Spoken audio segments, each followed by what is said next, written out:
Hello and welcome to Creating Canon with your hosts AJ Hamilton and Narcissistic Coxswain Perversion. I don't actually get this one. So coxswain, or as it's spelled, coxswain, is one of the positions of the rowing team. And you are narcissistic and perverted. Well, the coxswain and it was the narcissistic that I don't understand how that connects to the movie. Oh, you don't? You don't think No. that everyone in this is 100% narcissistic? No, I think In their existence? No, I attached to all of them and I understood their motivations completely.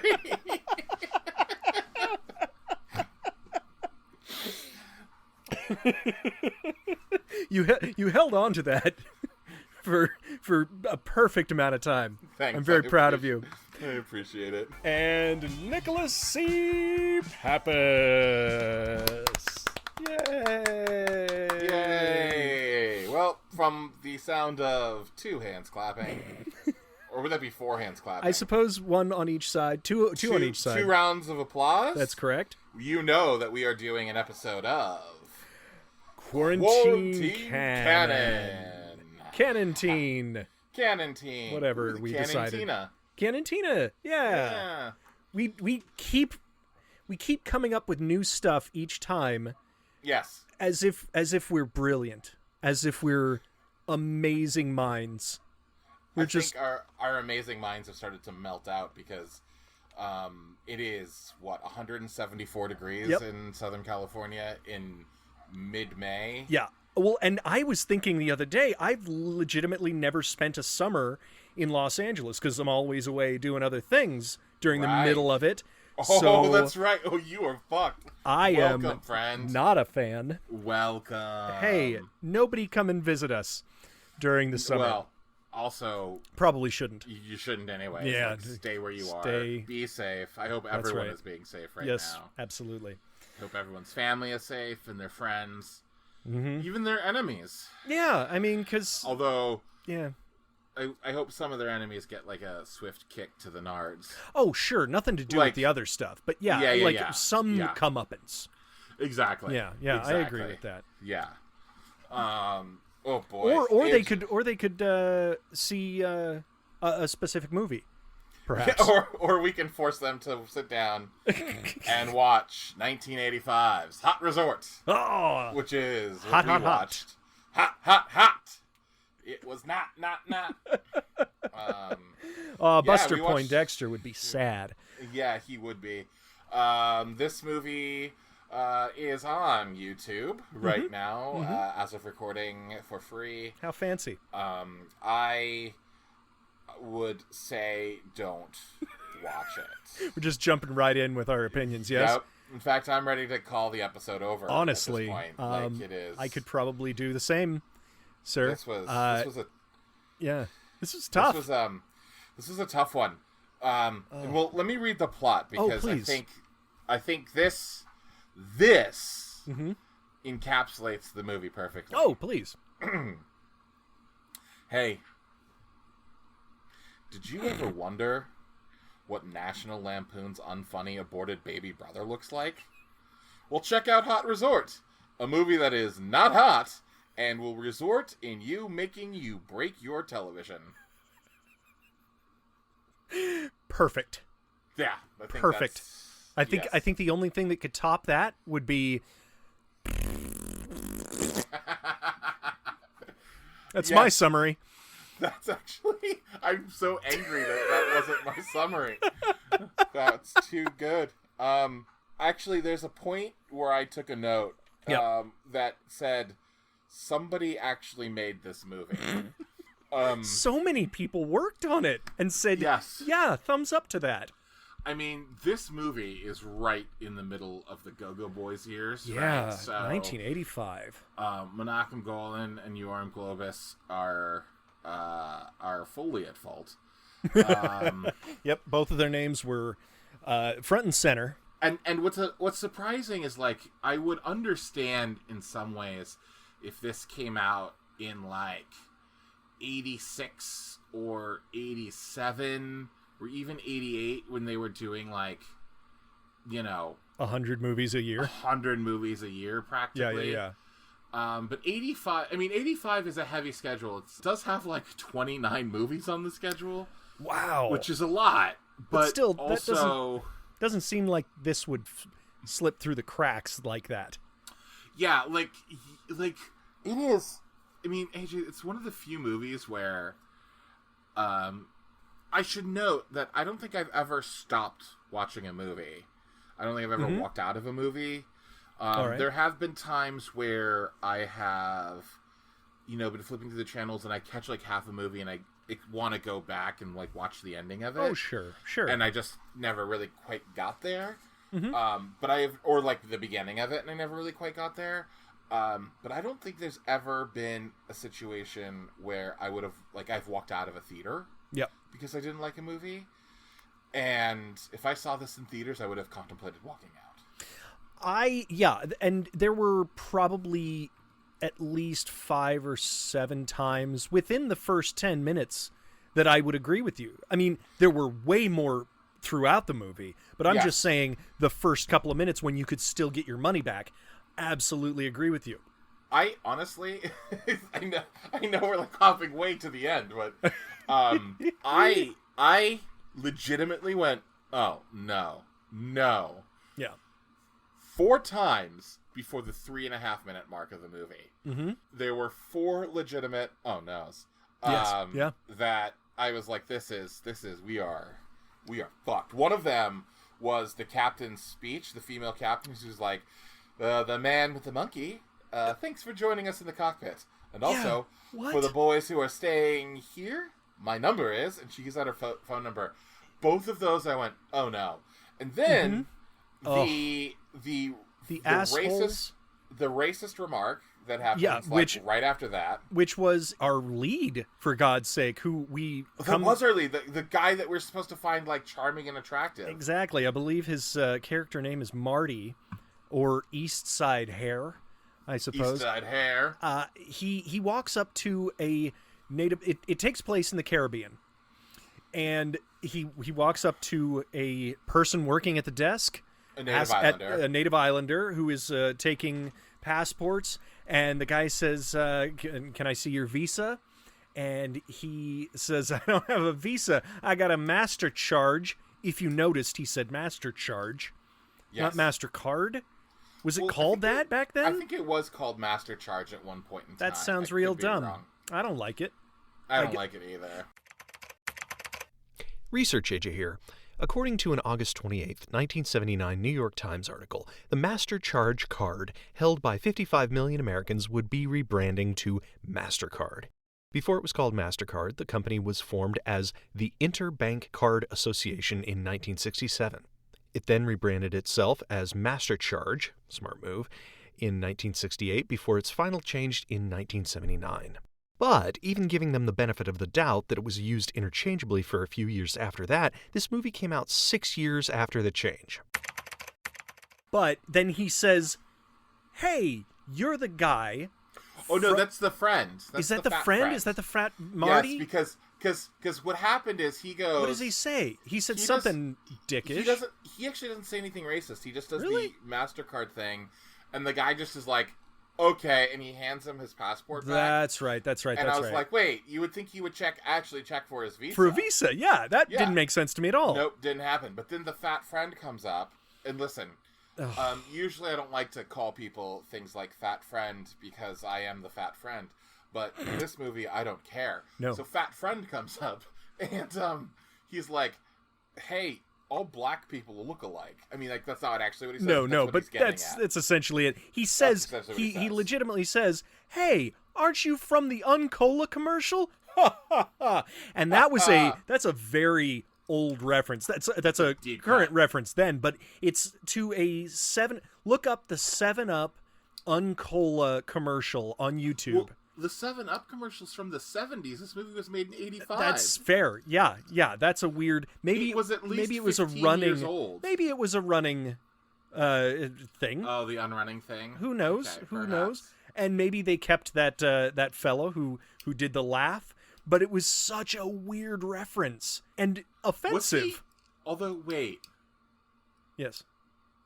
Was this one of those situations? Mm-hmm. Hold on one sec. Mm-hmm.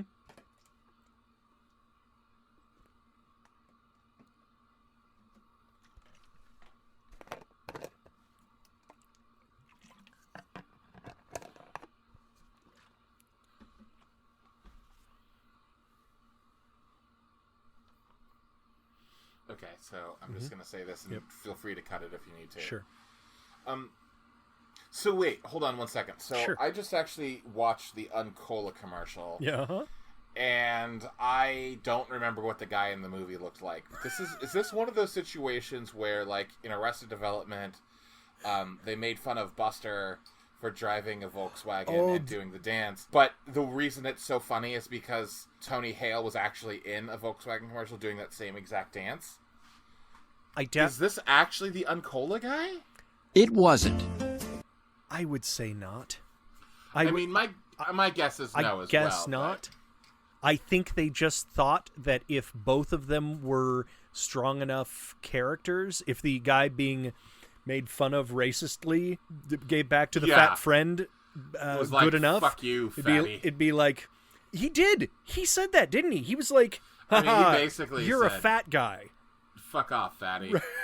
What the hell? And I was like, this is a movie. Then there's even more hijinks in when they're checking their bags, where they're talking. One of the guys opens his luggage and it's legitimately full of condoms, and some are opened. That was my third or fourth. At that point, that was my fourth. Oh no. Yeah, and then the other guy had what he called was a grass skirt, and it was a bunch of joints on string.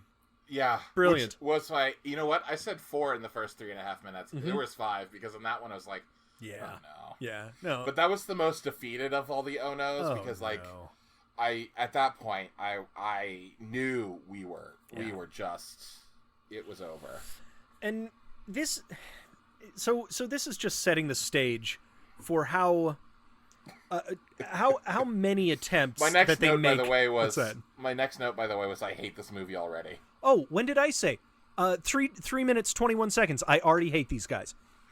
Yep. that's when I had the realization that I had my 5th oh no. Amazing. Oh god.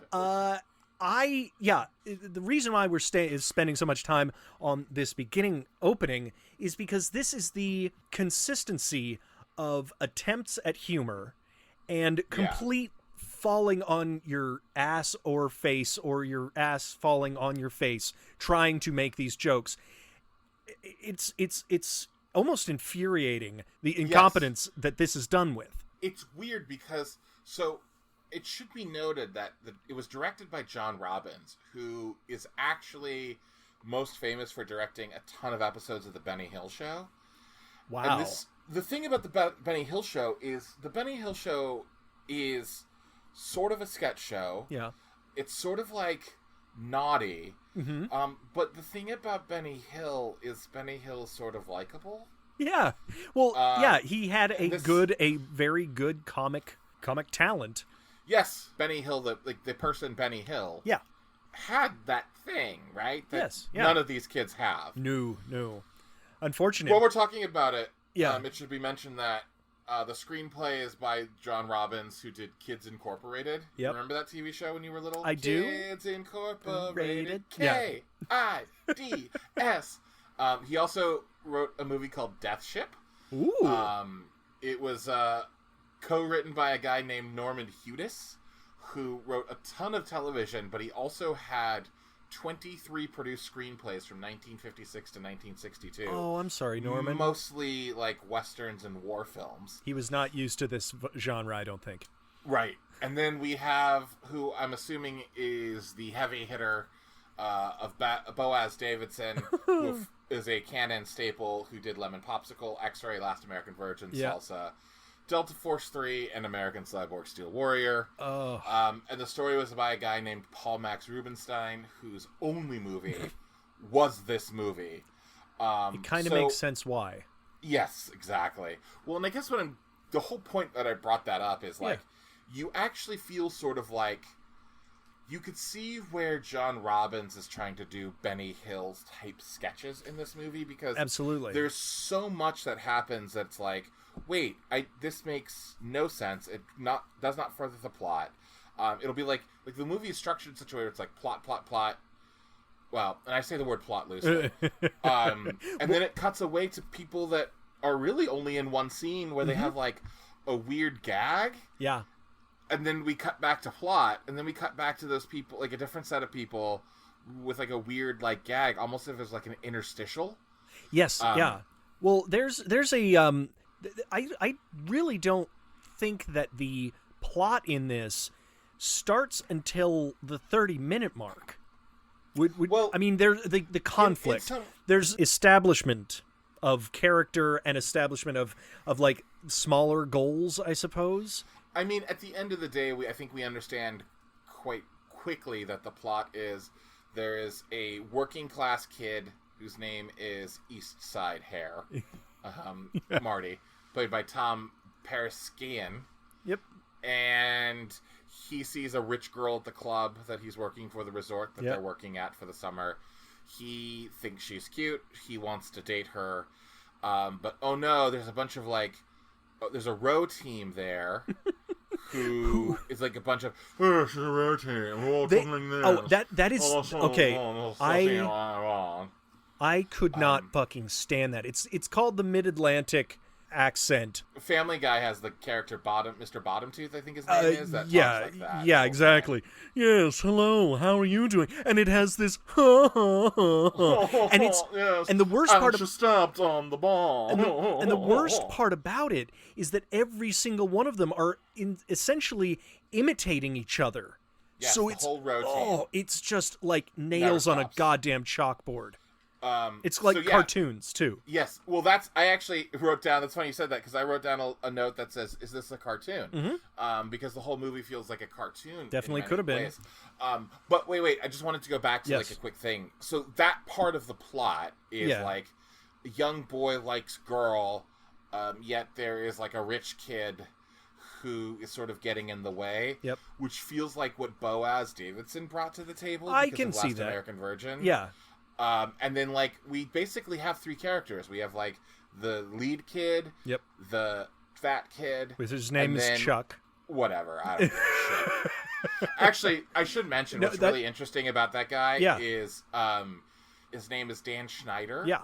And he effectively created, like, if you were Generation Z, this man created your childhood. Yeah. He wrote the movie Good Burger. Mm-hmm. He wrote the movie Big Fat Liar. He wrote for Kenan and Kel. He was a producer for all that.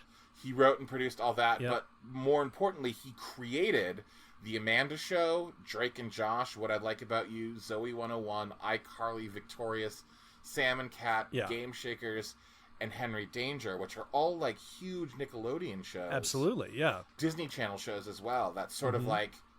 that created, basically... I mean, I was right at the age where Good Burger and Kenan and Kel and all that were funny. Yeah, I was growing up. Oh, I remember that, yeah. But anyways, what I was going to get to is that, like, the screenplay, the way it's sort of broken down is we sort of have Robbins, who, like, inserted all the Benny Hill sketches. We have Boaz Davidson, who I think was trying to, like, create this, like, teen thing going on. Mm-hmm. And then we have Norman Hudis, who mostly did, like, war films and westerns. And there's, like, that, like, really, like, war element that happens throughout the movie when, at the half-hour point, we have the row team, we find out, is there to shoot a commercial. I didn't get that before that. We were absolutely... No, it's never mentioned. We are introduced at 30 minutes to the ad agency team or the film, the commercial production team, whatever they are, because they clearly are... I don't know. Some of them are ad people, and one guy is a DP, I guess. But then I don't know. It was out of left field, but it was that the rich. This is where we introduce the rich versus poor conflict, even though that's been established. But it's the rich camp versus the poor camp, and it's a rowing match that has no fucking stakes. Yes. Well, yeah, well, and that's a whole other story, which we'll get into eventually. But yeah, like, the poor kids who are working at the resort, for whatever reason, the soup company that they're filming the commercial for is like, in fact, it's not, we don't want just a rowing team, we want a rowing race. Yep.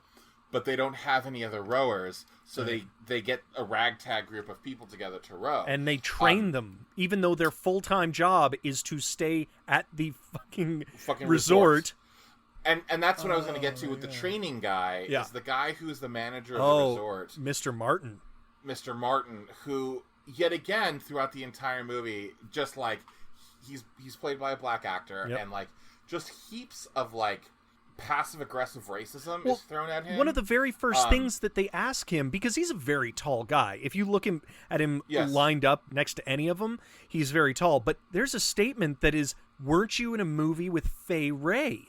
Meaning she was in fucking King Kong. King Kong, yes. I was blown away. Well, they call him King Kong later. In the next scene.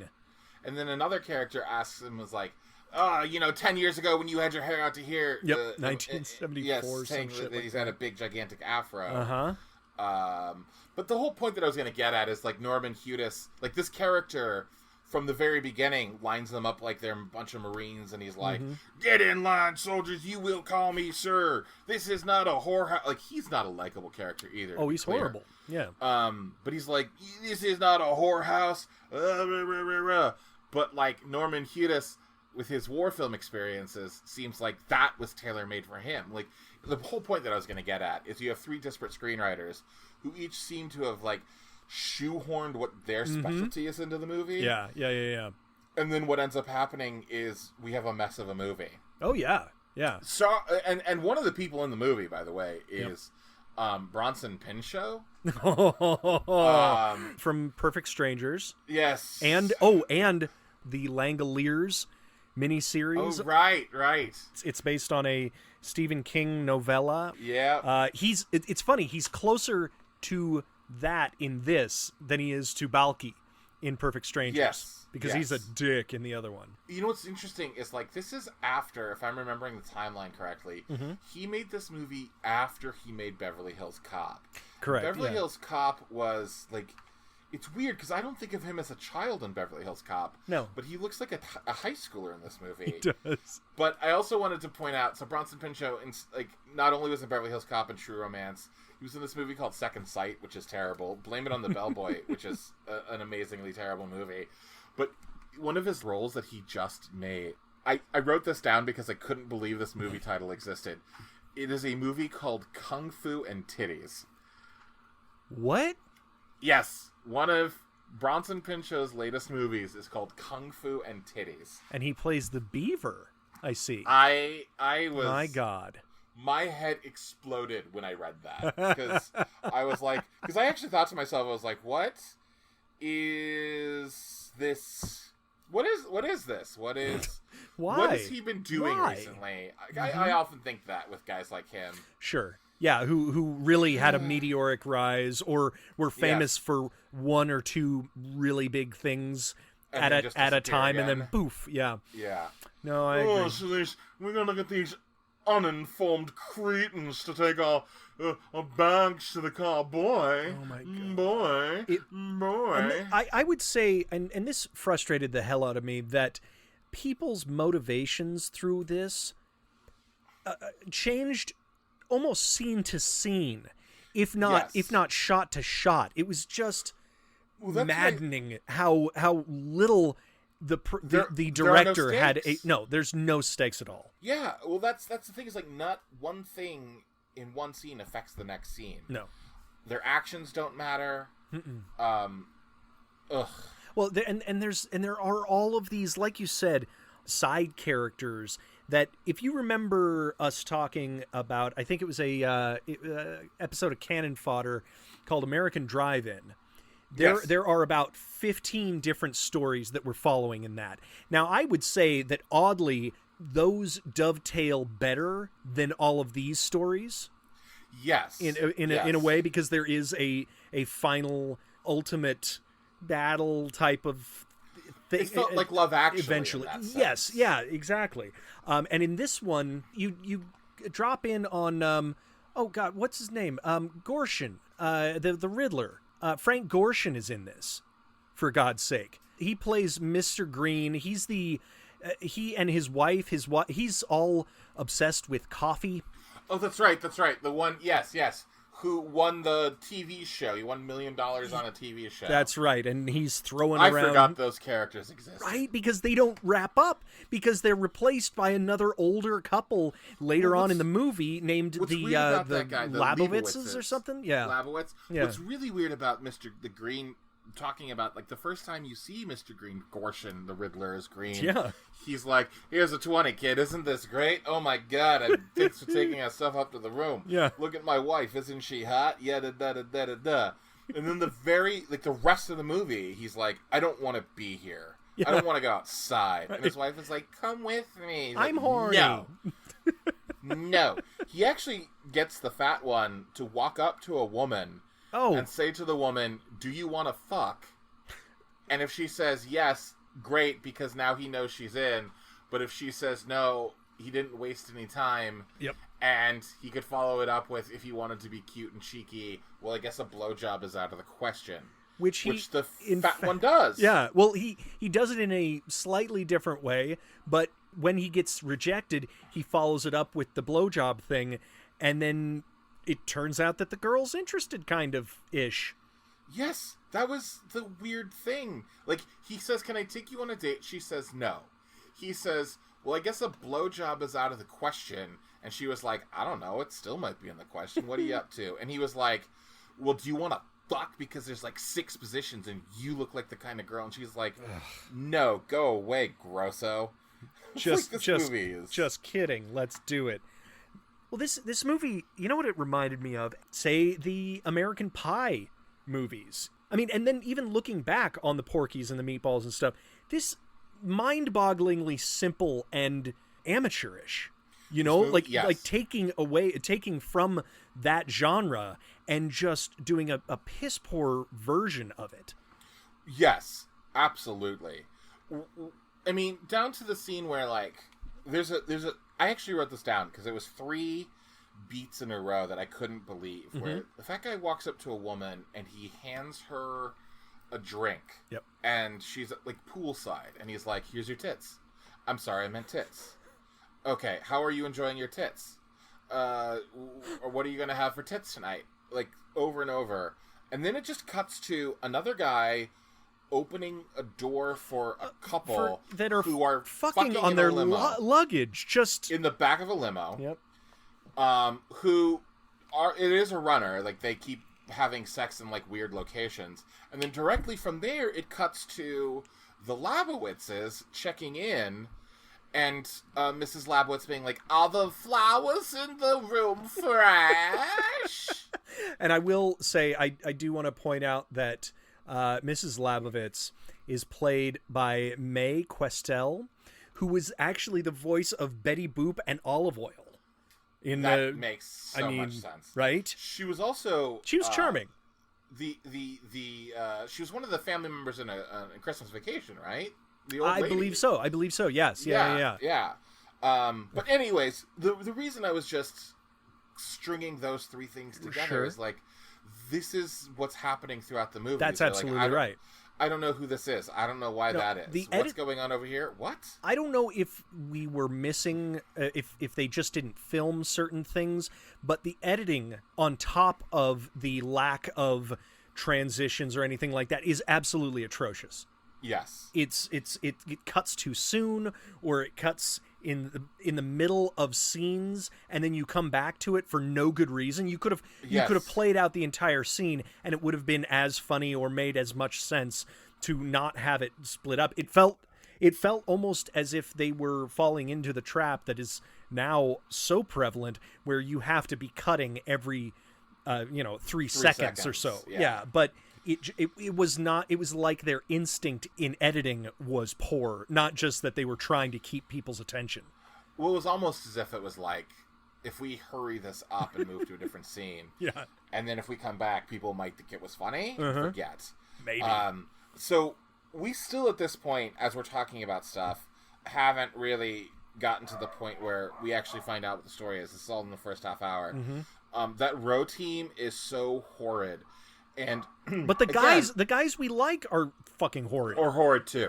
But what I'm saying is, like, well, first of all, I would like to point out that the row team is horrible, and, like, in that sense, they're quote-unquote written and acted well. Sure. But the problem is, everyone is horrible, so it's not like a good juxtaposition where it's like, we hate these guys, but we like these guys. Right, yeah. The whole row team is terrible. There is a funny run-in with the row team where they constantly do everything in unison. Like, they get out of the pool in unison. Yeah, I thought that was kind of interesting. That was funny. Yeah. But the thing that I wanted to get at is there's this moment in the row team early on in the movie, and I kind of made the joke about it already, where he's like, the leader of the row team is like, oh, look at all these cretins. Oh, cretins are everywhere. Yeah. The reason I bring that up is the blonde Karen, who is the brunette's friend. The brunette is Liza. Liza, and the other girl is Franny, I believe. I'm calling her Karen because she seems like she would be the kind of person... Agreed. ...who would, I don't know, call the police on a black man for existing. Yep. So I only know her as the blonde Karen. Yeah. Liza and Marty have had, like, this, like, moment. Did you catch this in the movie where there's this moment where they sort of connect throughout, and then at the breakfast table when Marty is like, let me help you out and da-da-da and oh, do you mean the boom in the shot? Nope, that's not what I was talking about. It's even better. This was my... that happened like 3 times in that scene. Oh, the boom is in the movie quite a bit. It just sort of pops in and you're like, oh, hey, what's going on? Nice. No, it's when she goes, I can't believe you want to hang out with that guy, Liza. He's such a certain.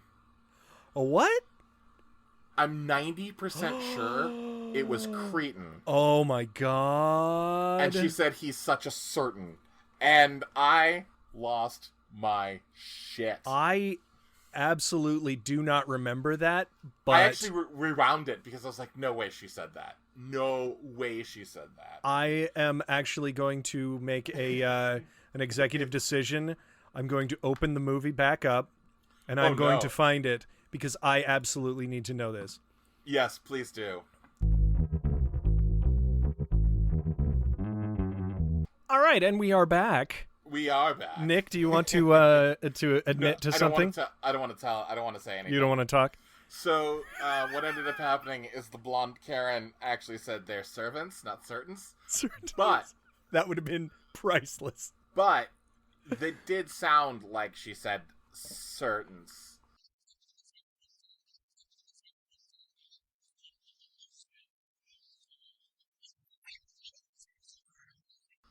And I wouldn't have put it past this movie to have that moment. And also, in my defense, this movie was really hard to pay attention to. Oh, it was the worst. So I must have, like, half tuned out. And then once I thought I had heard what I had heard, you know what, though? The people who made this movie are certains. And that's all I'm going to say. Anyways, let's cut to when the... Oh, go ahead. I just want to point out a couple of things that don't... We meet the boss, I think it's Mr. Bray, and his assistant... Mr. Bray is played by this man named David Lippman. Okay. Who is one of those guys who I think only had like 40 credits to his name, and the biggest 2 things he did was he played a judge on Law and Order and a different judge on Law and Order SVU. Of course. But this will just let you know my movie watching habits. I remember him as the man in the elevator from this really terrible Michael J. Fox movie called For Love or Money. He was also in Weekend at Bernie's too. Nice. And he had this incredible cameo in this movie called Frankenhooker, which is really worth watching. Perfect. I just wanted to let everyone know who David Lippman is, because he's the guy. I'm sure people would know who he is if they saw him. Sure, absolutely. He's got a very... He was like a low-rent Wayne Knight. Ooh, that's a good call. Yes, absolutely. But he and his assistant, Mr. Williams, who is a trip of a man. He's a very weird fellow. He's very fey, clearly... I was going to say, he's the one who is... Like, the running gag is he's gay, but... Right. Oh, no. But they and Mr. Martin, the guy who is drill sergeant man to them, are all running this place. And the fact that they don't immediately fire every single one of their workers... The guys who are supposed to be the heroes of this movie is mind-boggling. Well, they're not just terrible. They are on purpose terrible. They throw people's luggage down, like, off of the second story. They're rude to people. They break golf clubs. Yeah. They toss somebody in a pool. Yeah, it's like there's no save the cat moment. They walk up to guests and say, "Do you want to fuck?" Yeah, a blowjob is out. Yep. Yeah, they're just awful people, and we're supposed to be endeared to them because they're just boys being boys. Am I right? Just a bunch of scamps. Oh, it was that's why this movie, because there's no likable people in it. That's why this movie is so hard to watch. Yes. Yes, that is actually the hardest part, is nobody in the movie is likable. You kind of just want a fucking typhoon to knock out everybody on the island except for the natives. Yep. But the thing that I will add too that makes this movie hard to watch is all of the either blatant or systematic or undertones of misogyny, racism, sexism, and homophobia. One of the most shocking moments was the fat guy is horny throughout the entire movie. He tries to screw anything that moves. Well, technically all of them are trying to that as well. Well, but he's special. Yes. Like, he's going up to people. Like, literally, he has one scene where he's like, "Hey, you want to fuck?" And the next time we see him, a black maid gets him in a room and rips off her clothes and is like, "Hey, you want to fuck?" And he's like, "Ew, gross!" And he, like, tries to run away from her. And it's the only woman of color in the movie who any of the boys actually look at as, like, a sexual partner of any sort. And their reaction is, disgusting black woman. Well, I don't think he was so much disgusted. I think he was just surprised by her forwardness. He tried to get away from her. Well, yes, but... He tried to knock her down and get away from her several times, and she kept pulling him back as if she were the ugly version of Jessica Rabbit in Who Framed Roger Rabbit. You know, the one who's like, "A man?" Yeah. That's what she did. I mean, yeah, this whole... The attraction was always so, not obtuse, but out of nowhere. It was just... Everybody was just very horny or just surprise horny. Like, there was at one point, Mr. Labovitz, the old man, he just gets yanked into a room by a maid as well. And then... Oh, yes. Then his wife goes back in and tosses the maid and her husband out as if they are rag dolls, because they legitimately are. I didn't understand any of the sexual interactions in any of this at all. None of it makes sense. It was just like, "Oh, you've got a pulse? That's great." Yep. And I got to go back to Bronson Pinchot in this movie. Where they set there were several times where they set the camera on him and just sort of let him go off. Oh, You know, everyone on set was like, "Oh my god, this is like we don't even have to with a lemon. We don't have to write. Just let him. This is gold. This is gold." How is there not a Pinchot improv school? Really? Oh my god. Well, if you've ever seen Second Sight, you understand that Bronson Pinchot, for some reason, people thought he was hysterical, and they were just willing to let him do whatever he wanted. Yeah. And it is... Ugh. It's rough. It's... one of my favorite moments in the movie is when the Marine drill sergeant-y guy yes, looks at all the kids, all the boys, and goes, "You look like a bunch of shits." I don't know why, but that made me laugh so hard. How did this script not win a fucking Oscar? I know. So I'm just gonna blast through the rest of the plot, if you don't mind. I mean, and then we'll just point out the dumbest moments of the movie. How's that sound? Perfect. I love it. So, long story short, the rest of the plot is basically the Marine drill sergeant guy fires Bronson Pinchot's character for being racist. Yep, appropriate. And everyone else goes, well, we're gonna quit too. And at that point, they actually say something to the effect of, "Ever heard one out, everyone out?" And I was like, no, that's not a common phrase. Yeah, You're an asshole. Listen, AJ, one out, everyone out. I AJ, legitimately only heard it in this. I hear it at orgies all the time.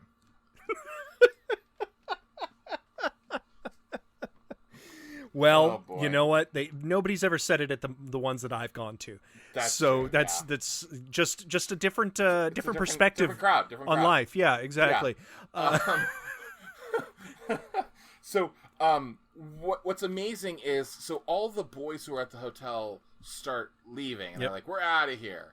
And this is when finally the commercial company is like, "We want all of your boys to be the other rowing team." And this was the most amazing thing, is they're like, all right, we'll all come back, but you got to pay us $200 each. Even if we're not on the rowing team. And what ends up happening, and this was just shocking to me, is like how stupid the boys are, is because they agree to come back and work for this guy who's practically a monster for an extra $200, but what they're promising to do as well is to do extra work for almost no money. Yeah, they are going to have to, as evident by the rest of the movie, they train like every day running and doing odd exercises. And that's it. I mean, like, that's really the rest of the movie is them. It cuts back and forth between them training or them trying to get laid, with such fun moments as the couple in the VW bug. Oh, come on. Can we trapped during mid-coitus because the guy throws out his back. Yeah. So what they end up doing is they use the jaws of life to cut open the roof off, and then the VW bug, and then pull the guy out with a crane. I actually wrote, like, I have a bad back. I was like, that crane would kill him. He wouldn't. He would be dead. Absolutely. That would hurt so bad. I want to put I've never seen a departure from the main story so significant in a movie of people that we've seen as punchlines, essentially. 3 times. Three times. Yes. Yeah, exactly. There's one point we talked about, the point where they pull up and are having sex on the luggage. There's a second time where they are in the water and they are having sex in a boat. And that is I actually thought that part was partially funny because of the rowing. What it actually is the rowing team is going by, and they're going in, out, in, out. Okay, and then it cuts to the couple having sex. Then that's legitimately like, to the rhythm. The only funny part of this entire movie. Yeah, that was the one part. Well, I wouldn't even say I laughed as much as I was like, clever. Yeah. I guess that one works for me. Yeah, but the fact that is a side quest almost, it takes up that like the guy 5 minutes of the movie involves the rest of the cast. Yeah. And they're just standing around in this weird passive moment in this scene that made no sense whatsoever. Yeah. And at this point, the drill instructor dude, he's just like staring into the windows when waiting for the crane anyone and in shit. there? Oh, is anyone in there? So creepy. Also, there's a whole scene with. There's another fucking mention. Didn't I see you in Ebony magazine? It's like, are you kidding me? Ebony magazine. Yes. Why? Why all of this like casual racism? Why was that acceptable? It was the 80s, man. Oh, it's gross. We have the whole scene where Bronson's in the shower, which was supposed to be funny. Like. I guess. Oh yeah, and he was like making those comments off screen that were like, "Oh, just let him go, just let him go." Oh, I'm gonna have sex with your. I'm gonna have sex with your knee. Is that what we're doing right now? Cut it out! I swear to God, cut it out. Cut it all out. Cut it all out. There's a whole scene where like a dude, our lead, just rips off the Liza, his love interest. Oh yeah, bikini bottoms while she's and in then the pool. Swims away from her. And they're like, "That's so funny." We have the whole island party section where Mr. Bray Jr. says to all the workers, like, "Hey, I need you to go pick up my father, Mr. Bray Sr., and drive him around the island. He has a bad heart, so I just need you to go ahead and do that for me." And they're like, "Oh, okay." They pick up Mr. Bray, who's just a really horny, like, 90-year-old man. And then this goes into this whole, like, island party section where, like, Mr. Bray's like, hey, you can use my house and my car, but you gotta bring all the girls that you pick up over, so then they gotta kiss me once, and then you can go fuck them in any room of the house. Yeah. This long island party section that amounts to absolutely nothing. I believe the reason why they shot there was because they got permission to shoot there, because that sure, it was like it does nothing for the plot of the movie. We need to throw this in because we've got access to this party that they're throwing, and we've got, because it is steel drums, and it all takes place in this fort type of thing. Yeah. And also the reason why I think that it was a limited amount of time they had to shoot there was because it kept cutting. I mean, the editing was even worse in this one, but it kept cutting in between other conversations that each couple had as they were walking on like some place that looked miles away. Yeah, and then they would come back, they would cut back into the party. And at one point there was this, fat boy, is going on a... His name's not Fat Boy. It's Fat Guy. Fat guy. Fat Friend is fine, fat but friend. Fat Boy is offensive. I'm sorry. As a fat guy, I can tell you Fat Boy is offensive. Fat boy. Fat boy. So Mr. Fat Friend, he's talking with a girl. And at one point, they are in a line, and he picks up a bottle of champagne. And I think the next shot, he is holding her in his arms, and she is apparently drunk. But then after that, she's not drunk, and they're talking on an edge of the ruins or something like that, and she's starting to get drunk and saying, I want to take a champagne bath. You know what was amazing about that whole island party scene is the entire movie, it just seems like all these guys want to do is get laid. Yeah. And then our 5 leads find like 5 women who are all like, hey, let's fuck. And all of them are like, no, not this here. This not is weird. Now. No, what are you talking about? What's going on? On a beach? Why would we do that? Can't do that. That whole island party section culminates in everyone going to Mr. Bray Sr.'s house. Mr. Bray Sr., it turns out... I called that from a mile away. I did too. It turns out that, oh no, he died. Ugh. To which Mr. Bray Jr. comes in, and there is a line where Mr. Bray Jr. is like, this is disgusting. I can't believe you're all here. What are you doing? And someone goes, you think this is bad? You should see what's upstairs. And Mr. Bray goes, what's upstairs? And Fat Friend goes, your father's dead. And I was like, greatest wow, bedside manner ever. I hate these guys. I hate them so much. And also, for some reason, immediately after, we cut into Marty, like, straddling the old man, the apparently dead old man. Trying to get him... Trying to give him CPR, kind of? Yeah. That's how you do it. And of course, it turns out that he's not dead. No, of course not. And you know how I knew he wasn't dead? How's that? You could see him breathing the entire fucking time. I know. There was not 1 second that he wasn't breathing. Exactly. And to the fact that he just was in a deep sleep is just dumb. One thing we neglected to mention during... This is actually one of my favorite lines from the whole movie, too. Uh-huh. During that whole section, which is like 20 minutes long, where they're doing the island party thing and dealing with Mr. Bray. Yes. One of the row boys hops over onto Liza's balcony and is like getting really like chatty and like... Andrew, the lead... The lead guy, yes. I make it a point to know what's going on on the island. Yes, I make everything a point to know what's going on. That's how I know you have a date. And she says something to like, I'm not interested in you. I don't want to hang out with you. And he goes, does that include you not wanting to watch my videotape of monkeys fucking? Why? Yeah. That line. That was definitely either someone wrote that line and was like, yes, or he went ahead and improv that line and they were like, you guys, comedy gold. Bronson Pinchot, watch out. We've got this fucker coming in. He's going to steal your thunder. How did he never win an Emmy for Perfect Strangers? Seriously. He did. Did he? No, I don't know. Okay, me neither. Who knows? In 1987, Bronson Pinchot was nominated for a Primetime Emmy for lead actor in a comedy series, but lost to Michael J. Fox for Family Ties. At this point, we cut back from Mr. Bray Jr. thinking his father is dead to Mr. Bray Jr. watching all of his employees who just trashed his house, drank all of his liquor, told him his father was dead with no heart or compassion whatsoever. Yeah.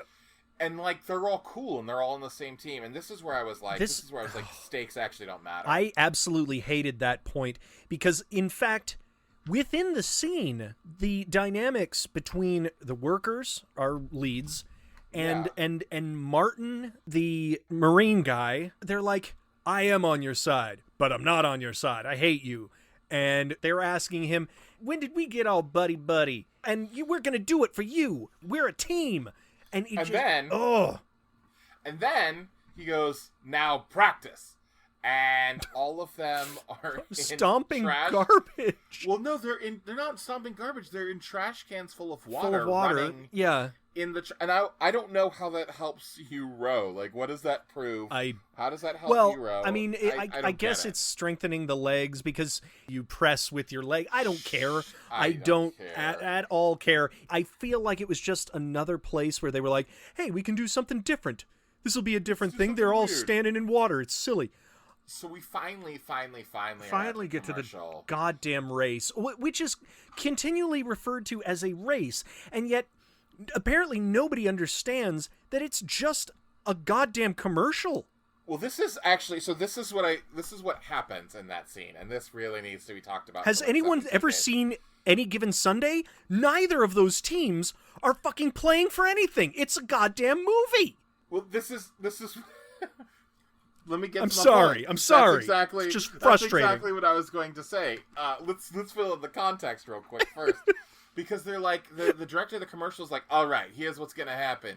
It's gonna be a close race between you two, and then the rich boys, you're gonna win at the very last second, and everyone's gonna be happy, and that's how we're doing it. So they get out in their boats. Each team gets out in their boat. Rich boys versus poor boys, and then we also have the camera crew on a boat, and the camera crew is like, go, the races start, and the cinematographer is like filming with one camera both sides, and the director's like, no, film the rich boys, why are you filming the poor boys? No, you're supposed to lose, as the poor boys start going out, and eventually the poor boys win the race, and the commercial crew is like, oh, I can't, that's not the way it was supposed to happen. We missed it. And also, the greatest part was during that time, Marine dude is driving by on this, this aquatic ATV, screaming support at them. I'm like, get out of the goddamn shot. Well, this is Stop it. This was the whole thing, is I was like, this is not the way commercials work. Do you understand what is going on? What you were hired to do? There were multiple takes of a commercial. Yeah. Why are you acting like this is the one take? And also, why are you acting like it's a real race? And the more important question is, how does rowing connect with soup? That is a great question. Although I guess you could say that you could pretend to be rowing with your spoon in soup. That's not what happens. Is that not what it is? No. They're both liquid, water and soup. Right after this moment, we cut to, for the first time, Marty just walking down the dock. What the shit was that? Talking directly to camera, going, well, we've reached the end of our movie. How dare let me tell you a couple of things. How dare you movie Ferris Bueller me like this?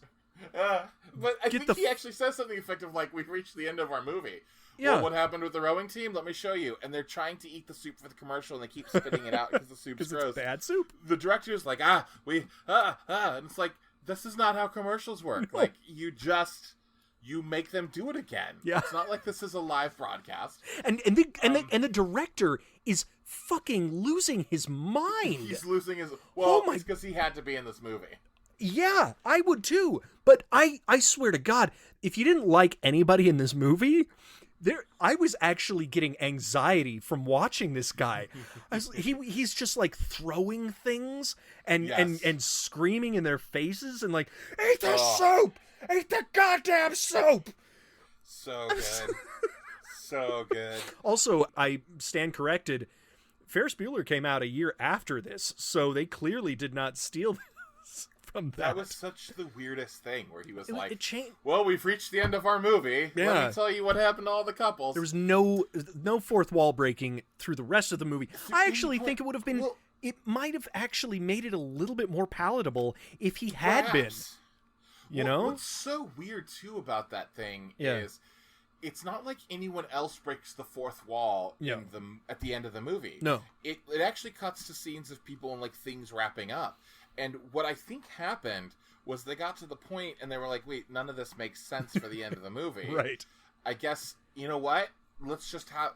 you know what I'm actually thinking happened? What? Is it probably wrapped up where they won the race and then him and Liza got together. Right. Because we do see that scene eventually. Yes, we do. Yes, yeah. But it's not actually connected to his talking. Yeah. And then all of the other shots of all of the other characters' wrap-ups, that isn't actually a wrap-up. What I'm assuming is those were scenes that were supposed to be placed somewhere else in the movie, and someone was like, wait a second, this doesn't actually come together. And they were like, oh, I guess it doesn't. Okay, well then, I guess what we'll do is, I guess we'll just have him talk about it as if like, well, and what happened to Mr. and Mrs. Labowitz? We'll take a look. Okay, and I want to talk about the Mrs. Labowitz part and the Jell-O. Oh, do we have to talk about the Jell-O? Yes, we absolutely have to talk about the Jell-O. You know what? I take it back. There is that section they do speak directly to camera. Yeah. I take that back. That was so weird. To bash that from memory. So, what first? What would you like to go with first? I would never like to talk about the Jell-O, so let's just talk about Okay, Labowitz. so Mrs. Labowitz, I don't understand where the animosity comes from within the couple, I guess. Well, don't you know all boomer couples hate each other? Oh, yes, of course. Although, technically, this would have been a generation couple, but whatever. Go with it. This guy, apparently, he is sick of his wife. And he tried to cheat on her earlier in the movie. And then at the very end, he says, oh, I got you something. I got you a nightgown. How wonderful. How nice of me. And she's like, oh, okay, I'll try it on. She puts it on. And well, no. As she's walking away to try it on, she goes, now remember, if it doesn't fit, I'm taking it back. So clearly she deserves what's coming to her. Yes. Because she comes out and like no woman that I've ever met, she doesn't do a full turn. She doesn't look at it in the mirror or anything, but she does not see that there is a massive target on her back. And as she's coming out of the bathroom, he has like a Gatling gun set up in the bedroom. It's like Jesse Ventura's gun from Predator that's like brrr. And at that point, the only comedy that is similar to that is the previous one where he and the cleaning lady got thrown out as dolls. Like it's airplane comedy. Yes. You know, none of this fits. None of the comedy fits in different things. As they cut away, we hear her being mowed down. Yeah. In a way where I'm like, what the fuck? Also, I just want to take issue with that. You would have not needed a target with that gun. Yes. Well, that was actually part of the thing that like made it ridiculous. Was it was like maybe you don't need a target. If he had an arrow, that would have actually been funnier. Sure. Yes. I guess. Maybe. I mean, funnier. You're advocating for the murder of an old lady. Well, it's this humor. Weird, ridiculous. I take it back. It's not even the airplane, naked gun type of comedy. No. What it is it's the movie genre. It's that shit like the date movie and scary movie and different stuff like that, or like Scary Movie 5. You know, I would even throw out it's more like a bad version of the Coyote and the Roadrunner.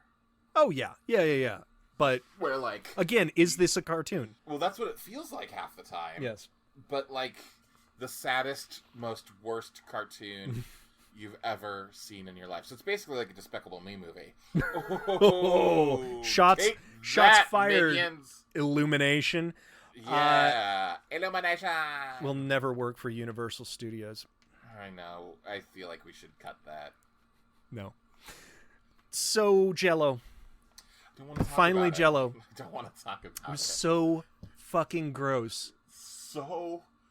For some reason, it was like wet. Ugh. Okay, just set out. So you know what? You set it up, and then I will tell you all of my objections. So for some reason, the Volkswagen Beetle couple come back. His back is fixed, and the wrap-up narration, for some reason, is about them having some sort of sexcapade, sex Olympics type of thing, and they are just having sex right on top of a buffet table. Yeah, sure.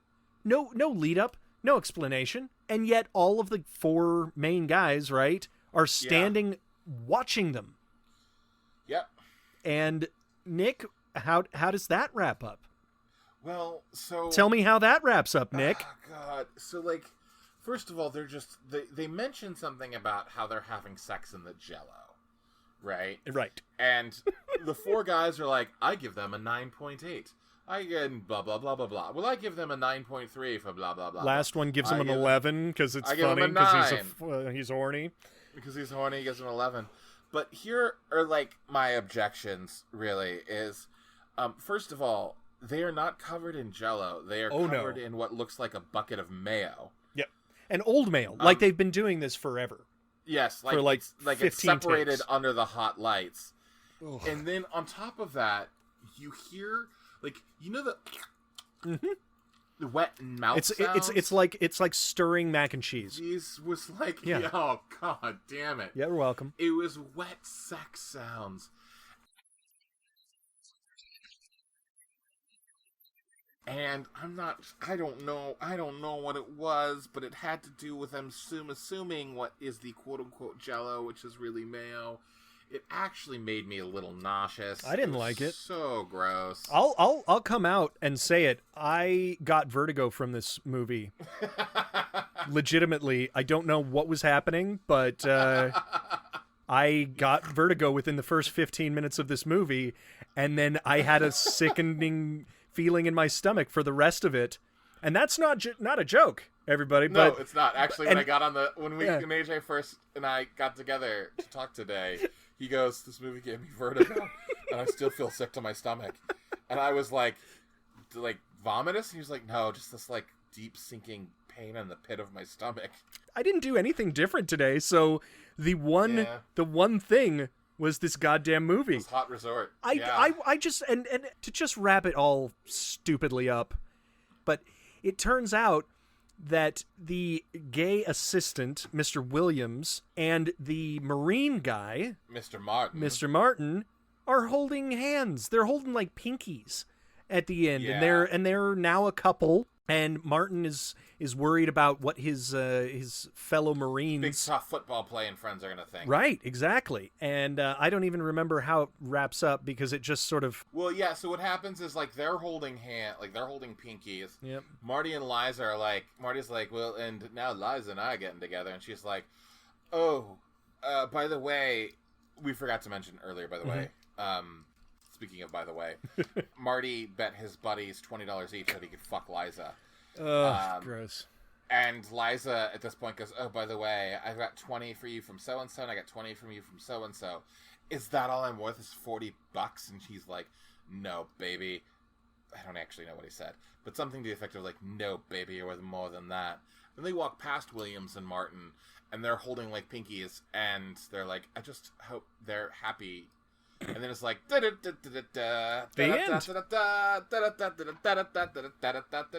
That's all, folks. I hated it, Nick. I did too.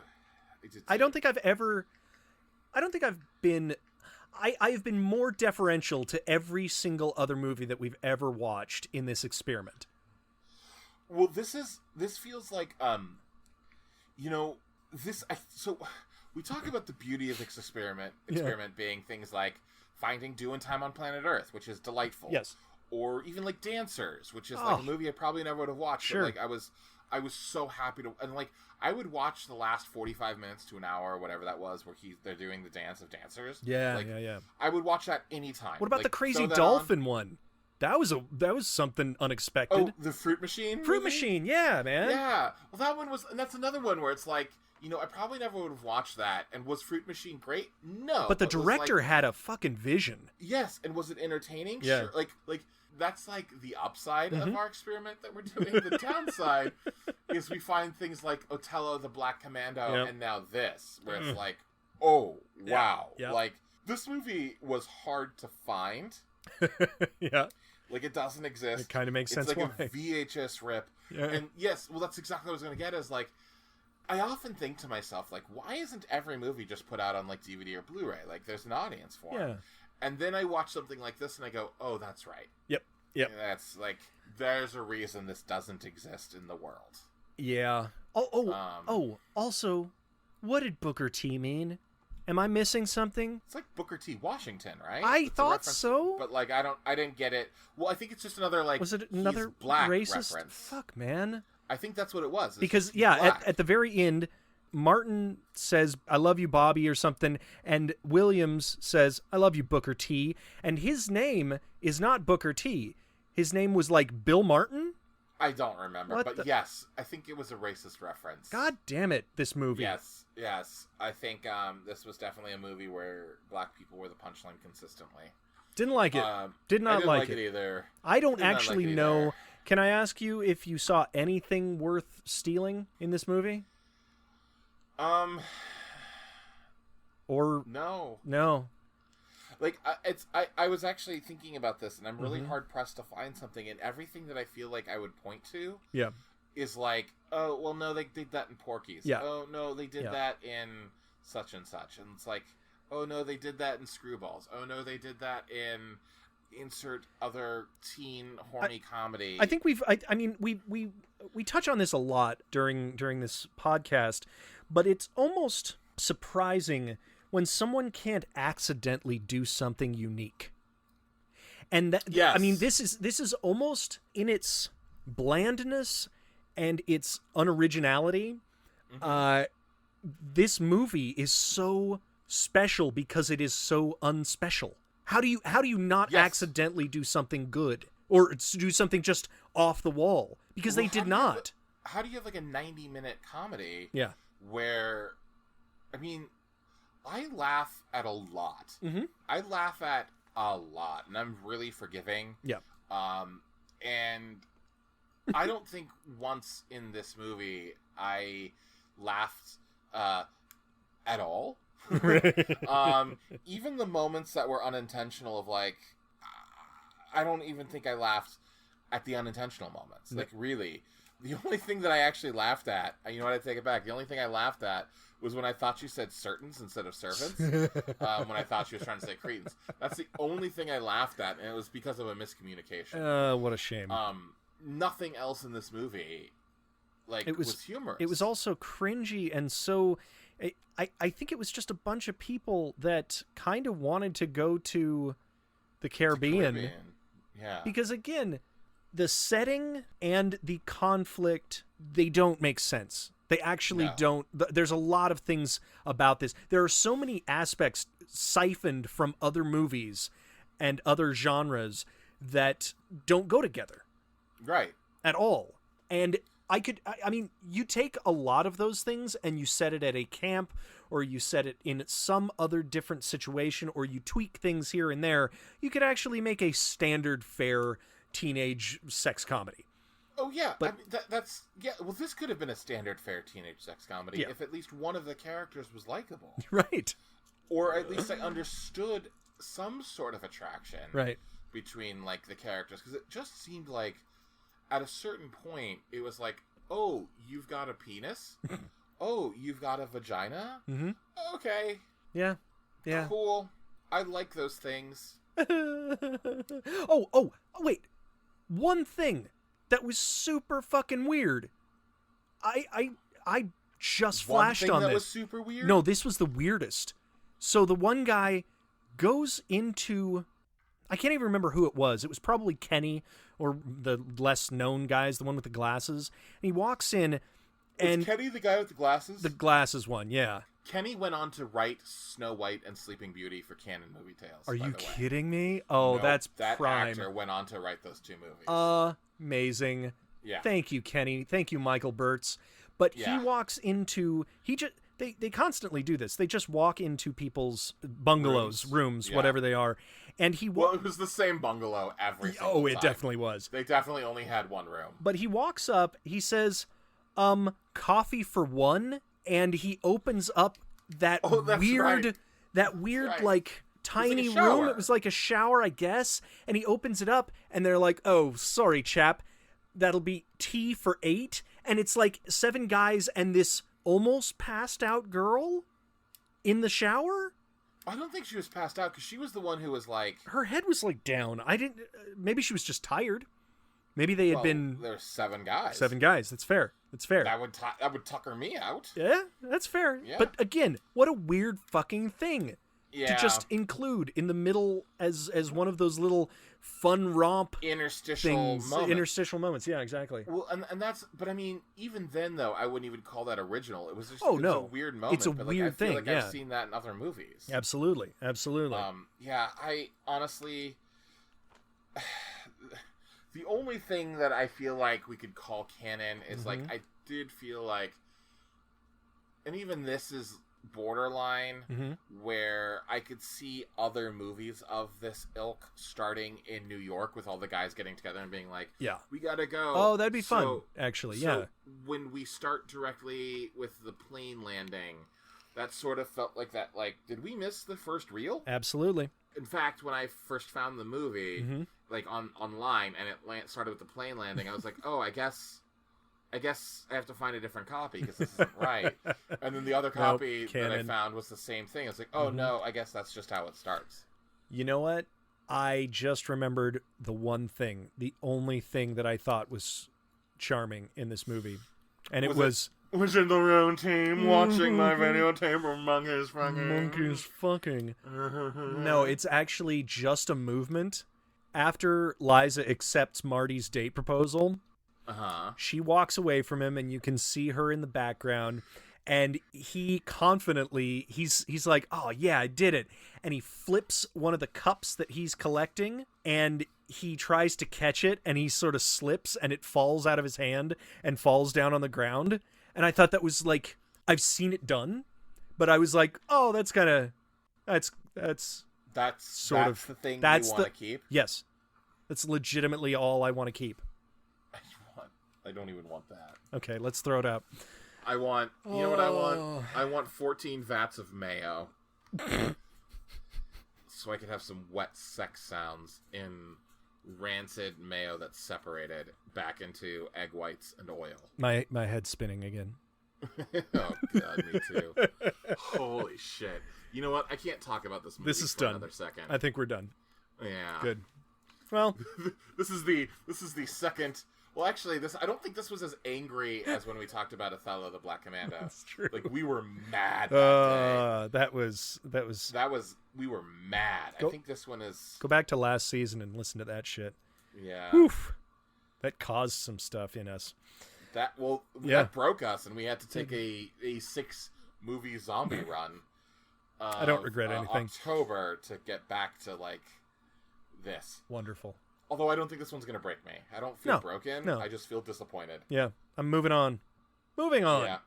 Hey, Nick, what's next week? Next week, AJ, we are going to go back to early canon films. We're going to go to 1969. And we are going to watch one of the first Robert De Niro movies he ever filmed. What? Yep. Really? A movie called Sam's Song. Ooh, interesting. Yes, it is. Does he sing? No, he does not sing, I don't think. I don't know if De Niro sings at all. Yeah, well, the interesting thing about this movie, though, is it was filmed in 1969, but it did not ever see any form of release until... 1979, I believe. Well, that's actually not quite... we'll get into this on the episode. Okay. But the movie Sam's Song, as Sam's Song was originally created, did not get a release until DVD era, when it was accidentally released instead of something else. And that is the movie just fell into the machine.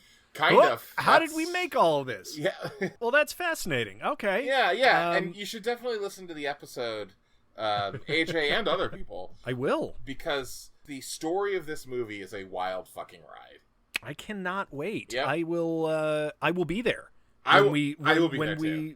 Okay, great. Fantastic. We'll both be there. I believe this is showing on Amazon Prime. Yes, if you are interested, Sam's song. Mm-hmm. So, to be clear, Sam's song is on Amazon Prime. Yes. But it's actually listed as a movie called The Swap on Amazon Prime. This is going to get confusing. Yeah. This is going to get very confusing. Again, like I said, we will go into why it's called The Swap and what The Swap is, all on our episode. Heck yeah. Because it is a deep fucking dive. Yay! Yay. De Niro. Oh, can't wait. Can't wait to see that brilliance. The money. Well, that's De Niro. Next time. Also, I believe we have a very special bonus episode coming out this week, right? Yeah. Thursday, isn't it? Yeah. I'm certainly excited to tell the audience about it. Are you? AJ, I am so flippin' excited. Oh, yeah? Yeah. Okay, so do you remember, or have you ever heard of this legend about when Roger Corman owned the rights to Fantastic Four, he quickly put together, like, a movie so he could retain the rights because he had to have a movie done by a certain date, but then he never released it? I've seen clips of that. I know, it's amazing, right? Well, it's so like, good. You can find it. You could actually find the whole thing. Okay. Well, not a lot of people know this, but Cannon did basically the same thing with Spider-Man. In 1985, they're about to lose the rights to Spider-Man. No way. So they put together just like a really... I mean, it's less... It's... The best way to describe it is it's less of a movie and more like a promo reel for what the movie would actually become. But it filled out what essentially their contract was. Right. So they were able to hold on to the rights to Spider-Man. Well, that is a thing that if you know the right sources on the internet, it can be tracked down. So, next week, we are going to take a look at Menachem Golan and Yoram Globus's Spider-Man. Spider-Man? Directed by Joseph Zito. And again, you need to prep you. It's less of a movie and more of a promo reel. Right. But it is a solid 90 minutes, and it has some of the best of the best Canon folks who I'm assuming were doing favors or auditioning in the long run. I am such a fan of Spider-Man. It's like Captain America and Spider-Man for me. And so we've already done Captain America. That's true, yeah. That was our first episode, essentially. It was. So this kind of like brings it full circle. Blowing my mind. I can't wait. Spider-Man. So close. So close. No, it's fine. I'll explain it to you later. I don't get it. No, don't worry about it. Batmobile lost its wheel and Joker got away. Spider-Man! Well, excellent. All right, that'll be a nice palate cleanser for this this movie. I mean, De Niro is a palate cleanser for everything. I would think so. Yeah. Yeah. And so is Spider-Man. Yeah. Well, Nick, where can people follow you? You can follow me on Twitter at Nicholas C. Pappas. Or you can check out my website at nicholascpappas.com. A website that is forever under construction. And you can follow me at the AJ Hamilton, and I have that website thing, theajhamilton.com. You can follow us at Creating Canon. That's CANNON, and we are emailable at creatingcanon@gmail.com. And also, in case you were wondering if this was just one pre-recorded thing that we just play every single time, it is. That proves we are not constantly fucking up. And if you or anybody else are having a difficult time during this stuff, look up Department of Mental Health for your city or county or wherever, and take care of yourselves and take care of other people, please, because this is a tough time. Spread a little love in this world. That's right. Absolutely. Yep. Not like the Hot Resort Boys. No, God, not that Definitely love. Not.